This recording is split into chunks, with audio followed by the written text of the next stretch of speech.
5 राज्यों का चुनाव लोगों की नजरों में गड़ा हुआ है। हो भी क्यों ना, इस चुनाव के बाद लोकसभा की कड़ी जो जुड़ी हुई है।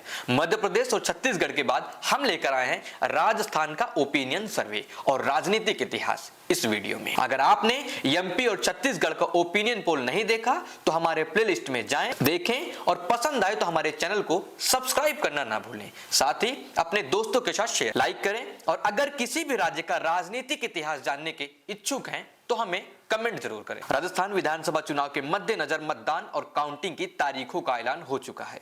25 नवंबर को राजस्थान में मतदान किया जाएगा। इसके बाद 3 दिसंबर को वोटों की गणना होगी। इसी दिन तय होगा कि राज्य में किसकी सरकार बनने जा रही है। लोगों के मन में इस विधानसभा चुनाव को लेकर कई तरह के सवाल हैं। इस चुनाव में क्या कांग्रेस फिर बाजी मारेगी या फिर भाजपा जीत अपने नाम कर लेगी? इन्हीं सभी सवालों जवाबों के साथ हमारी ये खास रिपोर्ट। राजस्थान की राजनीति में मुख्य रूप से राज्य के 2 दिग्गजों क्रमशः भारतीय जनता पार्टी और भारतीय राष्ट्रीय कांग्रेस के भैरव सिंह शेखावत और मोहन लाल सुखड़िया का वर्चस्व रहा।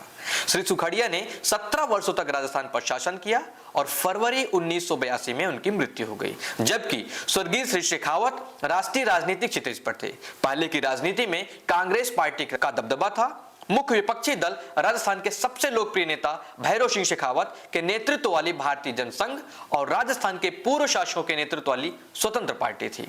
वर्ष 1962 तक कांग्रेस का शासन अछूता था, लेकिन 1967 में शेखावत के नेतृत्व वाली जनसंघ और जयपुर की राजमाता गायत्री देवी की अध्यक्षता वाली स्वतंत्र पार्टी बहुमत तक पहुंची, लेकिन सरकार नहीं बना सकी। 1971 के युद्ध में जीत के बाद 1972 में कांग्रेस ने भारी जीत हासिल की, लेकिन आपातकाल की घोषणा के बाद शेखावत बेहद लोकप्रिय हो गए, खासकर तब जब उन्हें जबरन गिरफ्तार कर लिया गया और हरियाणा के रोहतक जेल भेज दिया गया। जैसे ही आपातकाल हटा, संयुक्त विपक्षी जनता पार्टी ने 200 में से 151 सीटें जीतकर प्रचंड बहुमत हासिल किया। शेखावत मुख्यमंत्री बने।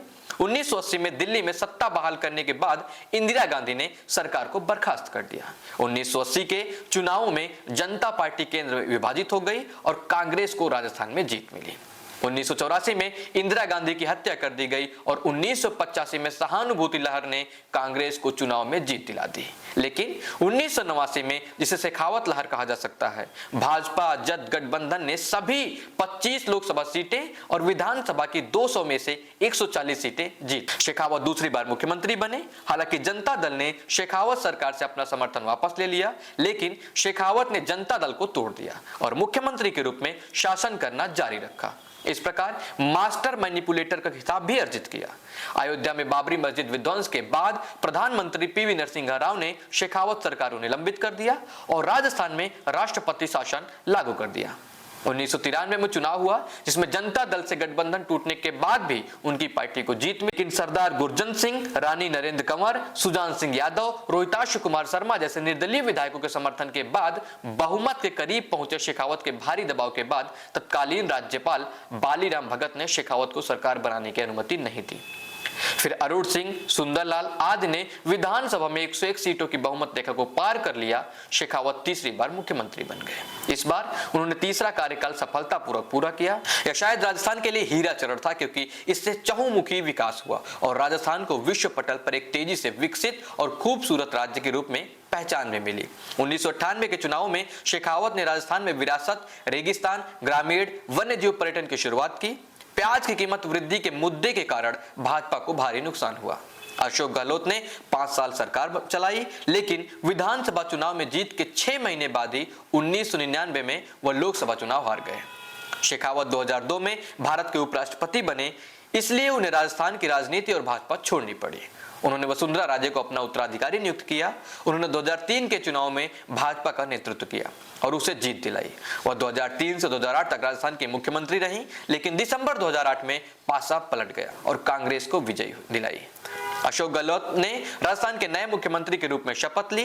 2013 में भारतीय जनता पार्टी ने बहुत बड़े अंतर से जीत हासिल की। 200 सीटों में से बीजेपी को 163 सीटें और कांग्रेस को सिर्फ 21 सीटें मिली। वसुंधरा राजे दूसरी बार मुख्यमंत्री बनी, लेकिन 2018 में भारतीय राष्ट्रीय कांग्रेस ने राज्य में फिर से बहुमत हासिल किया और अशोक गहलोत तीसरी बार मुख्यमंत्री बने। हालांकि पार्टी के अंदर कई तरह की कलह चलती रही। उप मुख्यमंत्री से इस्तीफा देकर सचिन पायलट कई बार प्रदर्शन किए और अपनी ही सरकार के ऊपर कई आरोप भी लगाए, लेकिन फिलहाल पार्टी में सब सही चल रहा है। पर कहते हैं ना, अब पछताए होत क्या जब चिड़िया चुग गई खेत। कांग्रेस की दशा राजस्थान में कुछ इसी तरह की है। जनता कांग्रेस के साथ तो है, लेकिन 100 में से वही 30 से 35%। जी हां, राजस्थान में इस बार बीजेपी को पूर्ण बहुमत मिलता नजर आ रहा है। बीजेपी के सबसे लोकप्रिय और देश के प्रधानमंत्री नरेंद्र मोदी के नेतृत्व में ही बीजेपी मैदान में है। राजस्थान की 200 विधानसभा सीटों में से 125 से 130 सीटें जीत सकती है, तो वहीं कांग्रेस को 45 से 50 सीट मिल सकती है और अन्य को भी 20 से 25 सीट मिलने का अनुमान लगाया जा रहा है। अगर बीजेपी ये चुनाव जीत जाती है तो मुख्यमंत्री कौन होगा, ये सवाल भी जनता के मन में चल रहा है और बीजेपी अभी तक मुख्यमंत्री चेहरे का ऐलान नहीं किया। इस वीडियो में इतना ही, बाकी आप देखते रहिए मोर इंडिया न्यूज। हम फिर मिलेंगे एक नए राज्य का ओपिनियन पोल और राजनीतिक इतिहास के साथ। तब तक हमारे चैनल को सब्सक्राइब करके सेव करें।